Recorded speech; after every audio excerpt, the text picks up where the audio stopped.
ირაკლი კუპრაძეა ჩვენი სტუმარი, მადლობა ირაკლი ჩვენთან ყოფნისთვის. თბილისის მერობის კანდიდატის სტატუსით ამ შემთხვევაში ლელო ძლიერი საქართველოს ერთ-ერთი ლიდერი. ცხადია, პირველ რიგში თქვენი პოლიტიკური კომენტარი იმაზე, რაც დღეს საღამოს თბილისის ცენტრში ხდებოდა.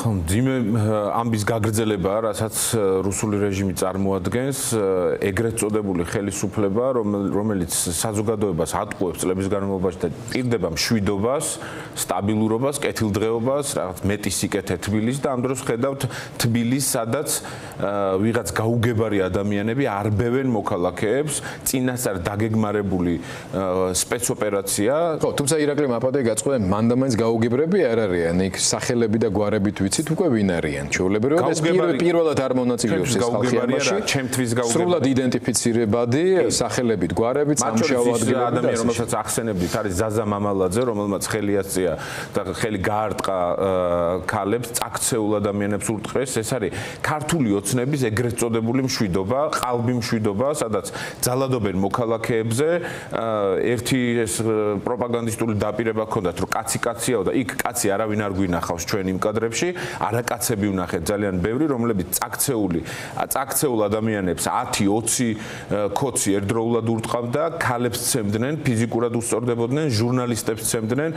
მათ შორის ჟურნალისტ გოგონებს ამ ვითარებაში მე მგონი მაპატე ირაკლი ერთადერთი ვინც კაცივით იქცეოდა თუმცა ოცნების მხარეს იყო აი ახალგაზრდა მამაკაცი არის კადრებში ჩანდა როგორც ცდილობდა თავისიანების შეკავებას და გამორიდებას განსაკუთრებით გოგონების ეს არის შალვა სუთიაშვილი რაგბის ნაკრების ყოფილი წევრი კაპიტანი იყო და კადრებში ჩანს რომ ის არავის არ ურტყავს პირიქით ცდილობს დამრტყმელები ეს რაღაცა ბანდა რამენერად შეაჩეროს ჩვენ ვიცით რომ ის ქართულ ოცნებასთან თანამშრომლობს თუმცა ამ შემთხვევაში რადგან თქვით რომ უმეტესად არაკაცურად იქცეოდნენ მათი უმრავლესობა მაგრამ ეს ადამიანს აღნიშნა იმიტომ რომ მეც თვალში მომხვდა და მე თუ კადრები გამოჩნდება დავაზუსტებ თუ რომელია რაგბისტი დიახ ყველაზე მძიმე სანახავი მაინც არის ის მოცემულობა სადაც მოქალაქეებს აღარ აქვს შესაძლებლობა პროტესტის გამოხატვის და სადაც კახკალაძემ პროვოკაციულად სცადა ის რომ საკუთარი შტაბი ექცია ძალადობის ეპიცენტრად. ეს არის პირდაპირ დემონსტრაცია, გამიზნული დემონსტრაცია იმისა, რომ ქუჩის ეგრეთ წოდებული შპანა, ტიტუშკები მხარს უმაგრებს და შიშის დათესვის მცდელობა, რასაც კალაძე აგრძელებს, რომ აი აბა სცადეთ რაიმე ტიპის წინააღმდეგობას, რაიმე ტიპის პროტესტის განხორციელება ან დაგეგმვა, რაც რა თქმა უნდა არ მუშაობს, იმიტომ რომ მოქალაქეებს გააზრებული აქვთ რა რის წინააღმდეგ უწევთ ბრძოლა. ეს პროტესტი, რომელშიც ჩვენ ვიმყოფებით, მოქალაქეები, პოლიტიკური პარტიები, მუდმივად გაგრძელდება იქამდე, სანამ თითოეულ ამ ადამიანს პასუხი არ მოეთხოვება, სანამ არ იქნება თითოეული ადამიანი დასჯილი, ჩვენთვის თვითმიზანია მათ შორის ამ ქვეყანაში მშვიდობასთან, სტაბილურობასთან და რეალურ კეთილდღეობასთან ერთად ერთხელ და სამუდამოდ სამართლიანობა აღდგეს, იზეიმოს და კონკრეტული ადამიანები, ვისაც დანაშაულები აქვს ჩადენილი მოქალაქეების, ჟურნალისტების, მათ შორის არასრულწლოვნების წინააღმდეგ, რასაც ვხედავთ ჩვენ ყოველდღიურად, ამ ადამიანებმა უნდა აგონ პასუხი. პასუხისგება დამოკიდებულია მხოლოდ და მხოლოდ ხელისუფლების ცვლილებაზე, რომელსაც ჭირდება ბევრი ბრძოლა და მათ შორის სხვადასხვა სტრატეგიის გამოყენება, რომელსაც ჩვენ ვიყენებთ. კი ბატონო, იმისთვის რომ ოპოზიცია საერთო სტრატეგია ჰქონდეს, ერთმანეთთან საუბრის შესაძლებლობა უნდა გააჩნდეს. და არსებობს ობიექტური მიზეზები, რომელიც ხელისუფლებამ შექმნა იმ მხრივ, რომ დღეს პოლიტიკური პარტიების ლიდერების უმრავლესობა უბრალოდ ციხეშია და იზოლირებულები არიან და არსებობს სუბიექტურიც რა, ერთმანეთისადმი დამოკიდებულებებისა და ცალკეული ბრალდებების შინაარსის გამო ადამიანურადაც ძალიან რთული ხდება ხოლმე შემდეგ საუბრის და დიალოგის დაწყება. ნუ მიუხედავად ამისა, ლელოზე ნამდვილად ვერ ვიტყვით იმას, რომ თავშეკავებულად არ იქცეოდეს ტერმინებში, შეფასებებში, პასუხებში და ასე შემდეგ, მაგრამ ირაკლი, როგორ ხედავ შენ აი ამ ურთიერთობების პერსპექტივას, განსაკუთრებით უნდა აღვნიშნოთ ერთ-ერთი ბოლო ამბავი და მოვლენა რაც არის ამკა ხაზარაძის, ბადრე ჯაფარიძის გათავისუფლება სრულიად დაუმსახურებელი პატიმრობიდან, ისევე როგორც ზუსტად ასევე დაუმსახურებლად იქ ჩატოვებულები არიან სხვა ლიდერები. ეს ფაქტორი რამდენად ხელს შეუწყობს ამ პროცესს, როგორ უყურებთ თავად გათავისუფლების მიზეზსაც და შედეგსაც. ბიძინა ივანიშვილს აქვს კონკრეტული სტრატეგია არჩეული მოქალაქეების და საერთოდ საქართველოს ეროვნული ინტერესების წინააღმდეგ წინააღმდეგ და ეს სტრატეგია გამოხატულია მათ შორის პროპაგანდისტული სალაფავი, მე ესე ვეძახი, პროპაგანდისტული სალაფავი, რომელსაც დებს პოლიტიკურ თუ სამოქალაქო მაგიდაზე და ჩვენი მიზანი უნდა იყოს ის, რომ ამოვხსნათ, როცა კონკრეტულ ნაბიჯს დგამს ივანიშვილი, რისი მიღწევა უნდა.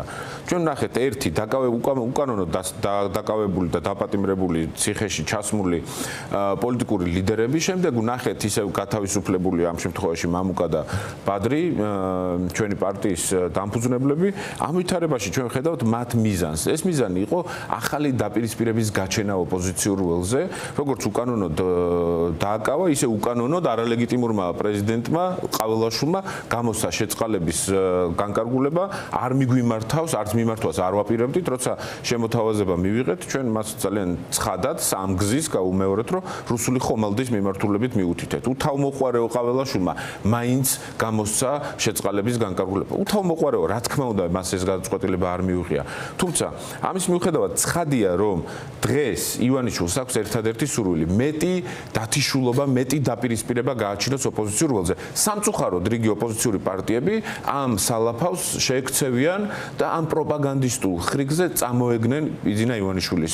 ჩვენი პოზიცია ძალიან ნათელია ამ თვეების განმავლობაში, როცა ოპოზიციური პარტიები, რიგი ოპოზიციური პარტიები აგრესიულად, ბრალდებებით თუ იარლიყებით გამოირჩევიან ჩვენთან მიმართებით, ჩვენ მათ კრიტიკას არ ვპასუხობთ, ჩვენ ვამბობთ, რომ ამ ქვეყნის ერთადერთი და მთავარი მტერი ახლა და მოწინააღმდეგე ეროვნული ინტერესების არის ბიძინა ივანიშვილი.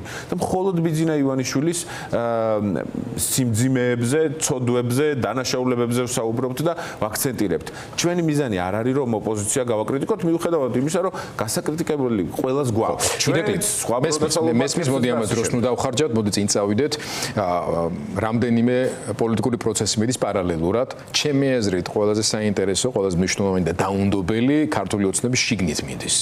აი მაგალითად, სულ რამდენიმე წუთის წინ აქ სტუდიაში იდგა ბატონი პაატა ბურჭულაძე, ვახოსთან და ნინოსთან ერთად და ახალი განსაკუთრებული კი არაფერი არ უთქვავს, ისაც ლევან ხაბეიშვილი საუბრობს, პაატასაც უთქვავს ჩემს გადაცემაში სულ რამდენიმე დღის წინ, რომ მათ აქვს გარკვეული კომუნიკაცია ქართული ოცნების ცალკეულ მოქმედთანაც და ყოფილებთანაც და რომ ამ მიმართულებით გარკვეული მინიშნებები გააკეთა. დამთავრებული არ ქონდა რომ გაიტანეს დიდ ქარდებად, აი მაყურებელმა იცის ეს რაც არის, რომ აი დიდი სურათები, დიდი გამოსახულებებით, ამის მთავარ ამბავად არის პროპაგანდისტული მანქანის მე. რატო თქვენი აზრით? რაზე ეჭვიანობენ ეს გაჭირვებულები? რა გონიათ რო ხდება და რას ამზადებენ ამ შემთხვევაში? სრულად პროგნოზირებადად ვითარდება ივანიშვილის ბედი და საერთოდ ბედის წერა, სადაც შიგნით გუნდი იშლება, არსებობს მძიმე დაპირისპირებები, ის დანაშაულებები, რომლებიც მათ ერთობლივად აქვს ჩადენილი, ჯერ ამ დავალებებს ივანიშვილი გასცემს, ასრულებინებს, შემდეგ ამ შემსრულებლებს რეალურად სისხლის სამართლის დამნაშავეებს იშორებს, ვიღაცას თვითმკვლელობის ვერსიას დაუდგამს, ვიღაცას უბრალოდ კორუფციას გაუხსენებს, კი არ დააბრალებს, კორუფციას გაუხსენებს და ვიღაცას უბრალოდ მოიქნევს და ეს მოქნეული ადამიანიც კი მივა და გადადგომის განცხადებას ბიძინა ივანიშვილის მადლობით დაიწყებს. ეს არის ვითარება, სადაც ხელისუფლება შიგნიდან იშლება, ეს კარგი პროცესია საზოგადოებისთვის, იმიტომ რომ ხელისუფლების ცვლილება მშვიდობიანი ცვლილებისთვის საჭიროა საპროტესტო მუხტი, საჭიროა სტრატეგიული წინააღმდეგობა და აუცილებელია და გარდაუვალია ამ ქვეყანაში ის, რომ შიგნიდან არსებობდნენ პოლიტიკური სახეები, პოლიტიკური სახელები, გვარები, ყოფილი ლიდერები თუ ჩინოვნიკები, რომლებიც დაუპირისპირდებიან ივანიშვილს და ასეთი ადამიანები ნათლად უკვე ჩანს, მაგალითად კახეთში, როცა კახეთის რეგიონში ადამიანებს ვეკონტაქტებით, კახეთში ქართული ოცნების ადგილობრივი ლიდერებიც კი ამბობენ, რომ აქედან ქართული ოცნება ხმებს ვერ წაიღებს. აჭარაში ის ღარიბაშვილის კახური კლანია გაბრაზებული, აჭარაში რიჟვაძის გამოა გაბრაზებული მთიანი აჭარა და ამბობენ, რომ აქედან ქართული ოცნება ხმებს ვერ წაიღებს. მოდიდება ბევრგან. მოდი ვილაპარაკოთ ხო თქვენ საარჩევნო კამპანიაზე და გითხარით რეგიონების მასშტაბითა და ქალაქების მასშტაბით. ცხადია ორი პოლიტიკური ორგანიზაციის რესურსი მცირეა იმასთან შედარებით, რაც ერთიანი ოპოზიცია შეიძლება უნდა ყოფილიყო. რამდენად მოახერხეთ თქვენი პრიორიტეტების გათვალისწინებით, როგორც შესაბამის კანდიდატების შერჩევა, საარჩევნო შტაბების და საარჩევნო კომისიების დაკომპლექტება, იმიტომ რომ ვიცით რომ ყველგან უბრალოდ ვერს გაწვდით. ამ ხრივ რა ვითარება არის, ხალხს შეეუნებით რომ მოდით ამ არჩევნებზე, ამ ხალხს ექნება არჩევანი ადგილზე და თუ ექნება კიდე მათი ხმების დაცვის თვალსაზრისით რას ეუნებით.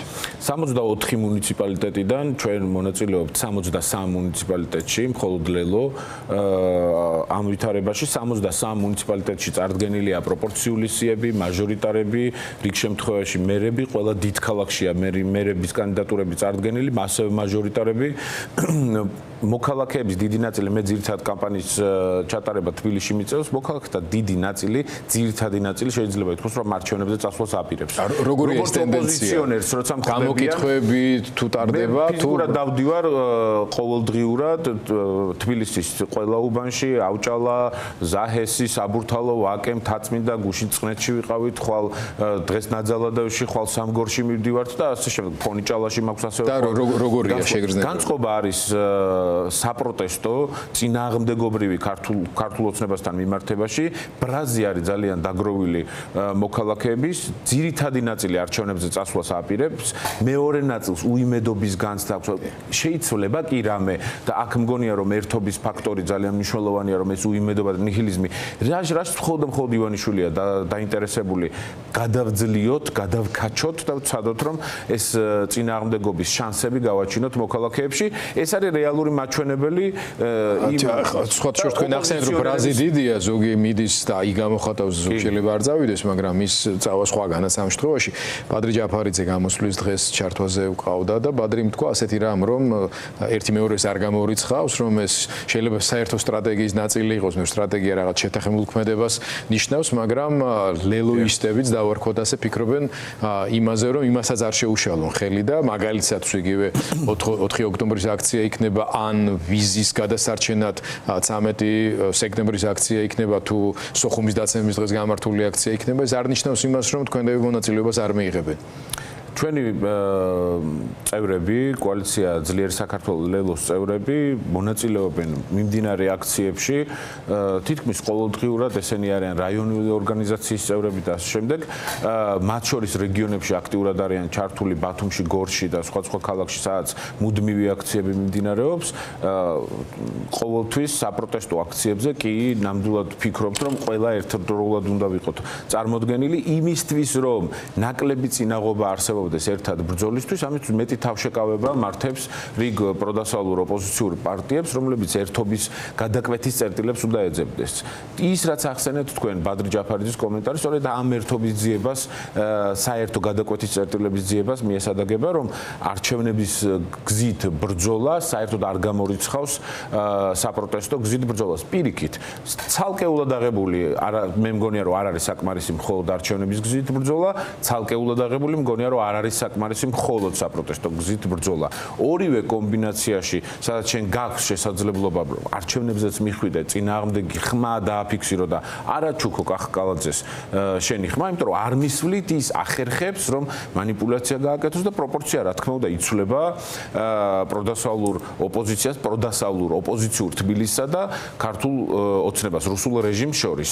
თითოეული მოქალაქის არ მისვლით რეალურად ეს ხმა პროპორციულად ემატება კახაკალაძეს და ბიძინა ივანიშვილს. ამიტომ ამაზე ფიქრი აუცილებელია, რომ გამოხატო შენი წინააღმდეგობა მათ შორის საარჩევნო ყუთთან და შემდეგ გააგრძელო უკვე შენი პროტესტი რუსთაველის გამზირზე, სადაც ასევე ერთად უნდა ვიდგეთ და ერთად დგომის საწინააღმდეგო არგუმენტებს არ უნდა ვეჭიდებოდეთ და პირიქით, არ უნდა ვუწყობდეთ ხელს ამ ძიმე დაპირისპირებას, იმიტომ რომ ჩვენ გვყავს ოპონენტი, მტერი, ოპონენტი ძალიან რბილი სიტყვა ივანიშვილთან მიმართებაში, ოპონენტი ნაცვლად მტერი, რომელიც ეროვნულ ინტერესებს ღალატობს და მას ჭირდება, მის დამარცხებას ჭირდება ერთობა. ამ ერთობაზე უნდა ვისაუბროთ ძალიან ბევრი, მიუხედავად იმისა, რა ბრალდებები იქნება ჩვენ ამ ბრალდებებს ოპოზიციის ნაწილში არ ვუპასუხებთ, ვისმენ ძალიან ბევრს, მათ შორის მეგობრების, ყოფილი კოლეგების თუ ასე შემდეგ, მხრიდან, მაგრამ ჩვენი პასუხი რატომ არ არის კაფიო, აგრესიული საპასუხო ოპოზიციურ პარტიების მიმართ მარტივი მიზეზი აქვს.